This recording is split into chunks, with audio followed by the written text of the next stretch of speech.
Hello and welcome to Memphis Communiversity. I'm Castle, and today we're going to be talking about FTC1, or the Fundamental Theorem of Calculus. So if you couldn't tell by the name, this theorem is very important and it's going to show up a lot in calculus after we learn it. It also shows up in a lot of different forms, so you have to be able to recognize it and solve it in a couple of different ways. But when it comes down to it, it really is just plugging something into a formula. So we're going to do a lot of practice with the different ways that you can see this question, and you will get the hang of it by the end of this video. So if this video is helpful, and if you want to see more, subscribe to this channel, like the video, and as always, the worksheet for this and the answers are in the description below the video if you want to work along with me, or just look at it while we go through it. So let's get started. The Fundamental Theorem of Calculus, FTC1, is something that you're going to use when you're given a point. So you can see up here I have a and f of a. That would be your point. And you're also given something about f prime, or the derivative of f. So those are going to be your givens in any FTC problem. And then the question is going to be asking you to find f of b, or some y value. So you're given something about f prime, and you're given a and f of a, and then you're trying to find f of b. So you're trying to find a y value. And the formula here is a lot of letters, but it makes a lot more sense once we start working through examples. But basically you're going to take f of a, that given y value, and then you're going to add the integral of f prime of x using a and b, your two x values on that integral. So those are going to be the bounds of your integral.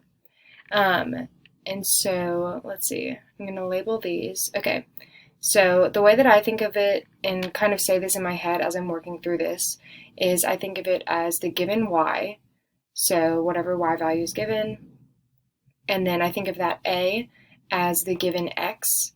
As you can see, that's going to be given, and then I think of that b at the top as the x that we want. So again, this might look a little bit complicated, but what it really comes down to is just recognizing your givens and being able to plug them into this formula over and over again. So we're going to go ahead and get started with some examples, keeping this formula in mind as we do it the whole time, because that's FTC1. That's all there is to it, is just plugging things into that formula. So the first problem that we're given is this one. Let's see. Okay, so what I'm doing right now is just labeling my givens. That's my point, even though it's not really in the same format as a f of a. We can read that as 0 and -1 as our point. And then we're given f prime of x is sine x plus 2x, so we're given something about f prime. In this case, we're given f prime, we're given the derivative. And we are just going to take that information and plug it into our FTC1 formula to get the y value that we're looking for. In this case, the y value is f of pi, right there. So we're going to start with f of a, our given y value, and in this case, f of a is f of 0, and so I'm just taking it a lot. I'm doing all the steps right now to kind of show all of this. And then I'm going to add, sorry, it's kind of blurry, I'm going to add the integral of 0 to pi. So I've got a, that's my given x, 0 right here. And then I've got pi, that's the x that I want right here. And then I'm going to do f prime of x, d of x. Sorry. Okay. So now I'm just going to simplify it a little more, turning that f of 0 into -1 since that's given. And then I'm going to go ahead and take the derivative. So remember, derivative of sine of x is negative cosine of x. And then using the power rule, the derivative of 2x is x squared. And so since I have 0 and pi on that integral, I am going to write it like that, and I'm going to do top minus bottom, plugging in pi and 0. So this kind of FTC1 problem is just taking an antiderivative. Sometimes you're going to see ones where you have to look at the area of a graph, or you have to use your calculator. But in this case, it's pretty simple. You just do the work by hand, doing top minus bottom with that pi and 0. So what I'm doing is just plugging them in Always remember that you do top minus bottom and keep all of those negatives under control. I think it helps to use parentheses so you don't get any of that mixed up. And always remember to keep that f of a, that -1 in this case.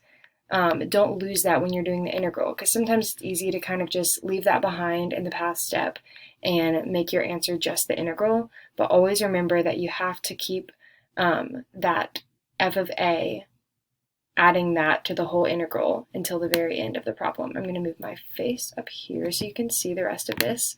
And I'm basically just adding all these together, and I'm going to get 1 plus pi squared.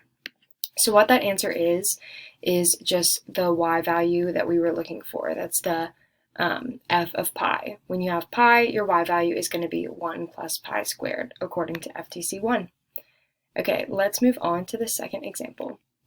So number 2 is pretty similar to number 1. It's going to involve us taking an antiderivative by hand using top minus bottom, but we're not there yet, and this one looks a little bit different in the way that it's asked. Instead of giving us f prime of something and making it really obvious that we're given something about f prime, in this case it talks about an antiderivative, but if you have capital F of x as an antiderivative of lowercase f of x, then that means that this is the derivative. Even though it doesn't say f prime of x, if capital F of x is an antiderivative, that means this lowercase f of x is a derivative. So we're given a point, f of 3 equals 1, that point is 3, 1, and we're given something about a derivative, that being that f of x right there.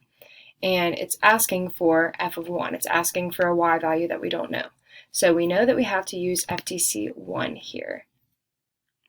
Okay, so just like on number 1, I just underlined that point, and then I double underlined the something about the derivative. So let's get started. We're going to start with our y that we want, the f of 1, and that equals f of a, so our given y, and we know that our given y is f of 3, and I'm just going to put f of 3 for now. Usually you can kind of skip that step and just write the number for f of 3, but I'm, again, just doing a lot of steps. And then we're going to do the integral of that f prime that's given. And remember, I've got a right here, our given x, and you can see it up in the question. And then I put my b, my x that I want, up at the top. And I got that from f of 1 right here, the 1 in parentheses. So now, just like on the first one, we are going to rewrite this, writing f of 3 as 1 because that's given. And then we're going to go ahead and take that integral.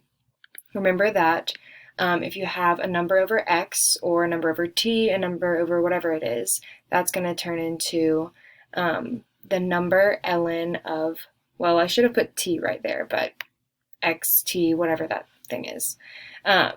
So the integral is actually like a over x is a ln of x. In this case, my a would be 5, my x is t.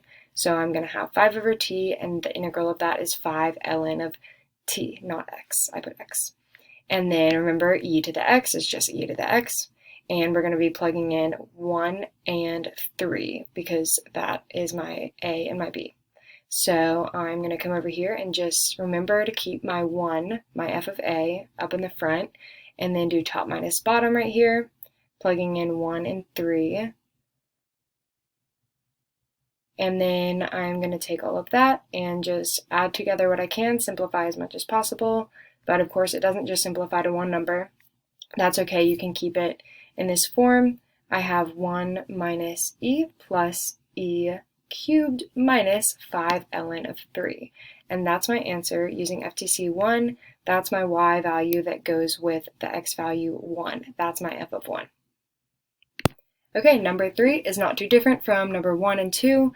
We're given that point, which I'm underlining, and we're given a derivative, which I double underlined. This derivative, in this case, is just written as dg over dt, but that's just a derivative, and my hand is covering it now, but what I did was just change that square root of t to a t to the -1/2, because that's going to make things simpler when I'm trying to do the integral. And let's see if it'll focus. Can we see it? Okay, that's better. So what I did here was I took my f of a, my given, and that's going to be g of 9. I've got my point here, 9, negative 3, and again, I'm just writing it as g of 9. You can go ahead and skip to the negative 3 if you want to do that. And then I do my integral a, b. Remember, my a is my given x value. That looks like an a, but it's a 9. So that given x value is right here. And then my b up at the top is my x value that I want, which in this case is 16. And then I do that derivative right there. So again, like I said, I changed that 1 over square root of t to t to the 1/2. And now I'm just going ahead and doing this and starting with negative 3, my f of a, and now I'm taking the integral using the power rule, and I'm kind of just showing my work over here for that t to the negative 1/2. And then I'm also going to use power rule for the 2t and get t squared, and then write out that b and that a value. And then just like 1 and 2, I'm going to do top minus bottom, taking this antiderivative by hand. Well, I didn't show all the work here because it was a lot of numbers, but if you can use your calculator on this, obviously you should because you've got some big numbers you're working with. But I just did top minus bottom, plugging in 16 and 9, and what that's going to give me is 174, and that's my answer. Okay, let's move on to number 4. This one is a little bit different. Okay, so I've just rewritten the FTC1 formula up here in the corner just so that you don't forget that, because we're going to, again, keep referring back to that as we do this. So number 4 obviously looks a little bit different, but still we have, just like on the one before, we have that this capital F of x is an antiderivative of f of x. So we know that f of x, this graph, is the derivative.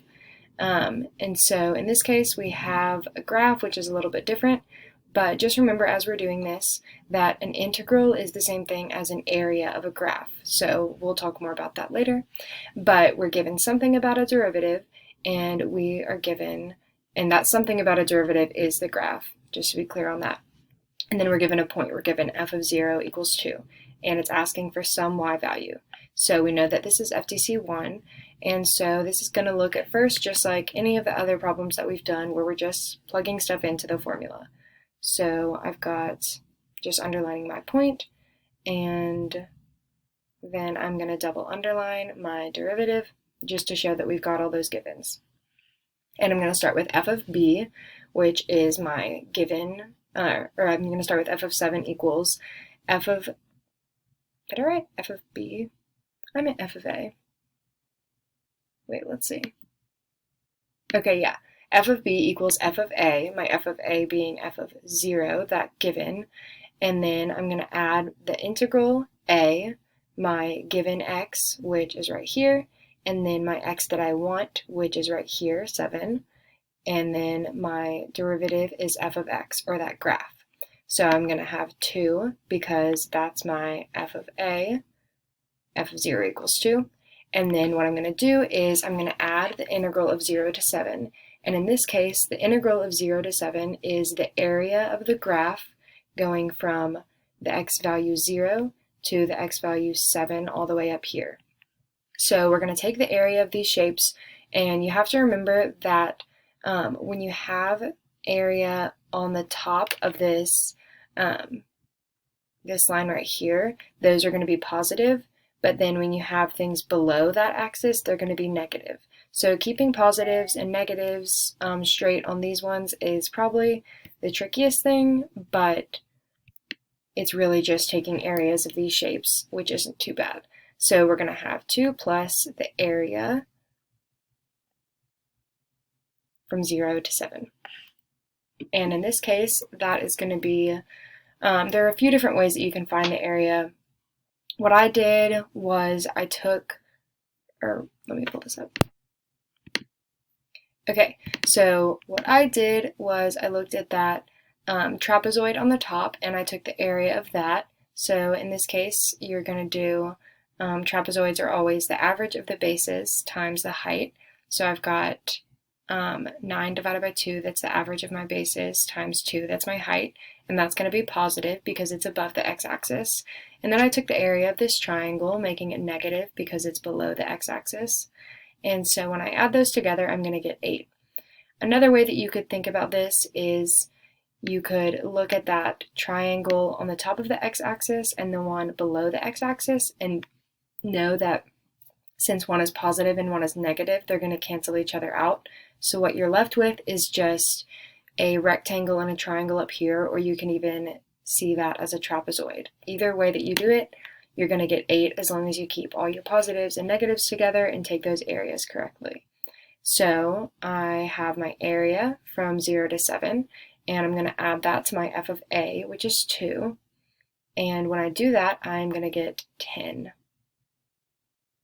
So by FTC1, f of 7 equals 10. So the y value associated with our x value 7 is going to be 10. Okay, this next one is another area one. And so when I read through this problem, I have my graph, which is, let's see, let me move my hand. My graph is f prime of x, so I have something about f prime, something about the derivative. And then where is my point? I'm given a point at the end here, f of 3 equals 2. So my point is 3, 2. And in the given, I'm told that the area between the curve and x-axis is 5. So I went ahead and wrote 5. And remember, technically that's negative. So when we have to do that integral later, that's going to be negative. And then I'm also given that this area is 6, and that's going to be positive. So let's just go ahead and do FTC1. Starting with what it's asking for. It's asking for f of negative 3. So that's my f of b. And then that's going to equal f of a, which is f of 3, plus the integral. And I've got my given, which is 3. And then I've got my want, which is negative 3. And the integral f prime of x d of x. So we know that f of 3 is 2. Oh, sorry. Okay, what I'm doing here, forgot to mention this. So I rewrote this. Let me move my hand. Okay, so with my givens, when I originally did this, I had 3 and negative 3 because 3 is the x that I'm given, as you can see here, and negative 3 is the x that I want, as you can see here. But the problem with this is when you have an integral, the number on the bottom of the integral always has to be smaller than the number on the top of the integral. So to fix this situation in which we have a bigger number on the bottom, we have to negate the integral, just put a negative in front of it, and then we can flip those numbers. So I rewrote this as f of 3 minus the integral of negative 3 to 3 f prime of x. So you just negate and you flip. So always watch out for those integrals where you have numbers in the wrong order. So now I can go ahead and do the rest of FTC1, making f of 3, 2 because that's given, and then you're going to subtract the area. Remember that the 5 is negative and the 6 is positive. So when I subtract the area from negative 3 to 3, I am going to end up getting 1 with that 2 at the beginning. So that's my answer using FTC1. That's pretty similar to the question before where you're using a graph, and you have to remember that an integral is the same as an area. The only thing different about this one was you have to remember to keep those integrals in check and make sure that you have the smaller number at the bottom and the bigger number at the top. Okay, I've got that FTC1 formula written up at the top at the corner, just so that you can remember it. Hopefully you're starting to get the hang of it now. And these next few problems, a lot of the ones on this next page are going to be about particle motion. So your givens are going to have words like velocity, position, and acceleration. But it's really still about just derivatives and points. That's really what FTC1 is. In this case, it's just written a little bit differently.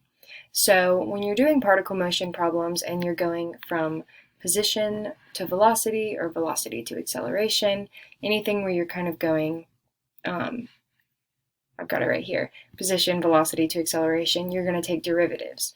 But this is a little bit different because it's going to ask you to go from acceleration to velocity to position in some order. So in this case, you're going to be using FTC1. So we'll just start with this example here, and it'll start to make a little more sense, hopefully. In this case, you're given velocity. You're given that velocity formula, and you're trying to find position. So we're going from velocity to position, and just like on the other ones where you're given something about the derivative and you're given a point, in this case, your derivative is the velocity, because that's kind of a step up from position. And then the point you have to find by interpreting the problem. So what it says is the particle is initially 2 units left of the origin. Remember, initially always means 0. So if it's 2 units left, you know that that's something about position. And if it's initially 2 units left, you're going to start with position of 0, s of 0. And then 2 units left is going to be -2. So your point is going to be 0, -2. So you've got the point and you've got something about the derivative, which I just underlined, double underlined. And at this point, all you have to do is plug everything into the FTC1 formula. So it's asking for position at time t equals 1. So I've got s of 1. And we're going to start with f of a, our given y value. So that's s of 0. And then the integral of a to b. So we've got our given x, that's 0. And you've got the x that you want, which is 1. So, and then we've got the vt, that's our derivative. So from this point, all it is just like the first ones where you're taking the antiderivative by hand, and I'm rewriting it here with our -2, that's s of 0, based off of what we found in the question, and then I'm just plugging in what's given about v of t. And from there, I'm just going to take the integral, using power rule with that t of 2 to get t cubed over 3, power rule again to get -3t squared over 2, and then plus t. And I'm going to plug in 1 and 0 using top minus bottom. Again, don't leave behind that -2. You have to keep that with you the whole time. And so when I do top minus bottom, I am going to have 1/3 minus 3/2 plus 1. And then when you plug in 0 to all of that, you're just going to get a bunch of zeros. So I'm going to add all that together. And in the end, I'm going to get -13 over 6. So that's my answer here. That's my s of 1. And we're going to get some more practice in these next few problems using words like velocity, position, acceleration. But again, it's really just pretty similar to the first problems where you're really looking for a derivative. So let's go ahead and move on to the second problem. Okay, here we have another particle motion problem, and the words that were given are acceleration and velocity. So just like with the one before where you had going from velocity down to position, in this case you're going from acceleration down to velocity. So our derivative here is going to be the acceleration, and we're given a of t that equals 4. And then again, just like on the one before, we have to interpret to get our point. So in this case, it says the particle is at rest at t equals 1. So at rest is kind of a velocity word, and it always means that velocity equals 0. So v of 1 equals 0 according to what's given here. So our point is 1, 0. Our f of a being v of 1. And we're looking for the velocity at t equals 3. So let's go ahead and start FTC1. It's going to start with v of 3. I was just underlining and double underlining my point and derivative. And so FTC1 starts with v of 3, and then our f of a is going to be v of 1 since that's given. We interpreted that. And then we have the integral of our given x, 1, and the x that we want, which is 3. And we're going to have integral a of t since that's our derivative. So v of 1 equals 0, that's given.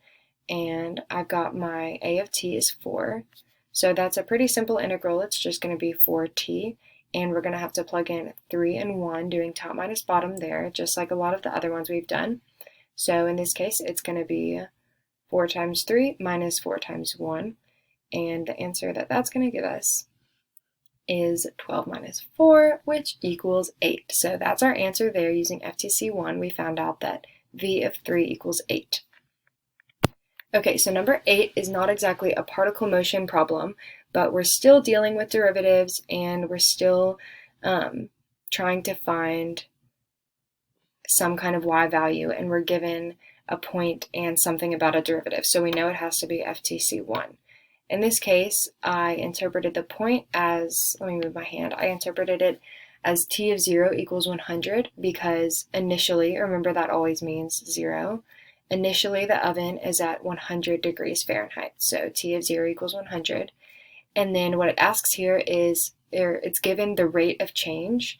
So a rate of change is a derivative, so that's our derivative. And we also have a t prime, which signifies a derivative. So we've got our point, we've got something about the derivative, and it's asking for the heat after 10 minutes. So it's asking for t of 10. So we know that this has to be FTC1. So to do FTC1, we're going to start with that t of 10. That's what we want.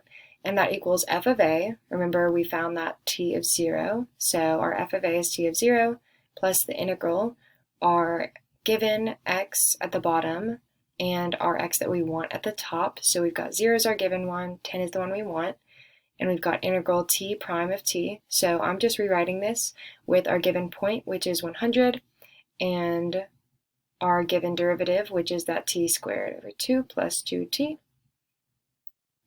Sorry, I kind of skipped a step here. Instead of rewriting the derivative that's given, let me see if I can go back so you can see that. Oops, whoa. Okay, so the derivative that's given is t plus 2. I just went ahead and took the integral as I did this. So the integral that I'm going to get is t squared over 2 using the power rule plus 2t. And then I'm going to be plugging in top minus bottom, 10 and 0. So let's do that. Remember, don't leave that 100 behind. You've got to add that at the end. So keep that in front of the integral every time you do a new step. And I'm going to have top, which is 50 plus 20, minus bottom, which is 0 plus 0. I kind of wrote it weird there. And that's going to be 170. So by FTC1, t of 10 equals 170. Okay, so on number 9, we're back to those particle motion problems. And in this case, we're given the velocity, and we are given, we want to find the position. So we're going from v to s. And we have to interpret the point here. So we have the particle at t equals 1 is 4 units to the right. So we have s of 1 equals 4. Remember, when you're talking about right and left, those are position words. So it has to be s of 1 equals 4. So there's our point, and then our derivative is up here, velocity. And we're looking for the position of the particle at any time t. So this is the first time we've seen something that says any time. And what that's going to mean is that we're going to have an indefinite integral. Remember, that's an integral that doesn't have numbers on the top and bottom. So I'm going to just work through this problem. And it's pretty similar to all the other problems that we've done, but the steps are just a little bit different at the end. So instead of having s of a number, we're just going to have s of t because we're trying to find s at any time t. So that t could be any number. And then, let's see, when we're trying to find s at any time t, we're not going to use that point that we found just yet. We're just going to go ahead and do the integral v of t. And see, we don't have any a or b at the top of that integral. So we are just going to go ahead and do the empty integral there, that indefinite. So I'm going to rewrite that with my given derivative. In this case, it's square root of t plus 1 over t, d of t. And then I'm going to take that integral, doing the antiderivative. I'm going to do power rule, because that square root of t is really t to the 1/2. So when you do power rule, you're going to get 2/3 t to the 3/2 plus ln of t. Remember, 1 over t, x, whatever it is, it's going to be ln of t, or ln of x, whatever that letter is.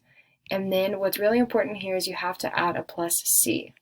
So now that I have all that, it's time to use that point that we found. And to the side here, I'm just kind of writing some steps for these indefinite integral problems because they're a little bit different.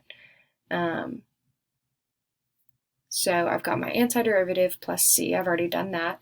And then my second step is you're going to be plugging in the point that you found. So the point here is s of 1 equals 4, 1, 4 is our point. And so you're just going to plug that in. You know that when you plug in 1 for t, the answer is going to be 4. So what I did was I set 4 equal to, well, I have 4 equals s of 1. I set 4 equal to all of this that I found, plugging in 1. So when I plug in 1, I'm going to end up getting c equals 10 over 3. So I just plugged in that 1 and that 4 for y and x and got c equals 10 over 3. So you've got your antiderivative plus c, you've got your point, and the last step on these ones is going to be to rewrite with your c that you found. So I'm just going to kind of skip ahead here. So I just skipped ahead to the end. As you can see, I rewrote all of this that I originally found by taking the antiderivative, and then I added 10 plus 3 where that c was. So I know that's a little bit different from the ones that we've been doing before, but we're going to practice it again with number 10. So let's move on to this one. Okay, this one is a lot because we're given acceleration, and we're given something about velocity, and we want to find something about position. So we're going from a to v to s. So that's going to be a lot, but it's going to give us some good practice on those indefinite integrals like the one we just did. I am going to move my face up to this corner so that we can see all the work. So what I'm doing here is I'm first going from our acceleration to velocity at any time t. So to do that, kind of like I just did, you just do an empty integral, an indefinite integral of a of t. And a of t is given here. You can't see it because my hand is there, but it's 6t plus 4. So using the power rule, I'm going to get 3t squared plus 4. And then you have to have that plus c when you have an indefinite integral. So I've got that. And then remember, my second step is to plug in a point. So the point here we have to interpret from the question. And the question says if the particle initially has a velocity of 1 meter per second, so velocity at 0, remember initially always means 0, is 1. So I've got 0, 1, that's my point. So I'm going to go ahead and plug in. We're still not to the position part yet. We have to go one step at a time. So in this case, our first step is just going from a to v. So when I plug in that point, I'm going to have the y, which is 1, and I'm going to set it equal to all of that, plugging in 0 for x. So I've got 1 equals v of 0, which is the same thing as saying 3 times 0 squared plus 4 times 0 plus c. So when I do all of that, I'm going to end up getting c equals 1. And remember, my final step to get that v of t is to rewrite v of t, plugging in 1 for that c at the end. So I'm just rewriting it off to the side. And once we get this, we can finally move on to position. So the ultimate question is finding the formula for a position at any time t. So we're trying to find s of t. So now that we have v of t, that's our kind of step up from s of t. That's the derivative that we're looking at. So the reason we couldn't go from a straight to s is because a is like saying s double prime of t. But we can't do that. We're only dealing with single derivatives here. So we have to go one step at a time. So in this case, we have that integral v of t, and we are given that v of t is 3t squared plus 4t plus 1. And I'm going to use the power rule, taking the integral of all of that to get t, 3 plus 2t plus 2t squared plus t. And then always remember that c, that is key. So we've got that first step, antiderivative plus c. You can kind of see it up in the corner. And now we're going to move on to our second step, which is the point. So I'm interpreting this point. I got s of 0 equals 3 because it says that initially, that means 0, it has a position of 3 meters to the right of the origin. To the right means positive, so we've got 0, 3 here. So we're going to plug in that point. We've got 3, that's our y value, equals s of 0, which is the same thing as just plugging 0 into what we just found. So we're going to have 0 cubed plus 2 times 0 squared plus 0 plus c, which is going to give us c equals 3.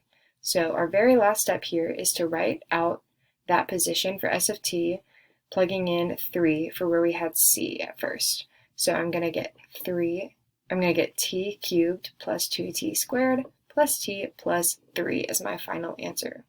So that's a lot, but you're never going to have to do any more than that on one of these FTC1 problems. Because you can only go from acceleration to velocity to position. There's nothing outside of that. So that's the most you're going to have to do on one of those indefinite integral problems. Okay, so I'm back up in the corner here just to remind you that this is the FTC1 formula. Any FTC problem, you have to know this formula. The more examples you do, the more it'll come naturally to you, but really all it is plugging in things to this formula, which makes it pretty simple. And you're going to have different forms. What we did today was doing an antiderivative by hand, looking at a graph for the area, doing particle motion. So we got really good practice with FTC1, but again, this will come up a lot, so you want to make sure that you have it down. So if you want to do that worksheet that's in the description below this video, that would be really helpful, or just finding other practice problems, because you'll see FTC1 a lot from now on. But thank you for watching. Remember to like the video and subscribe to this channel to see other calculus videos. Thanks.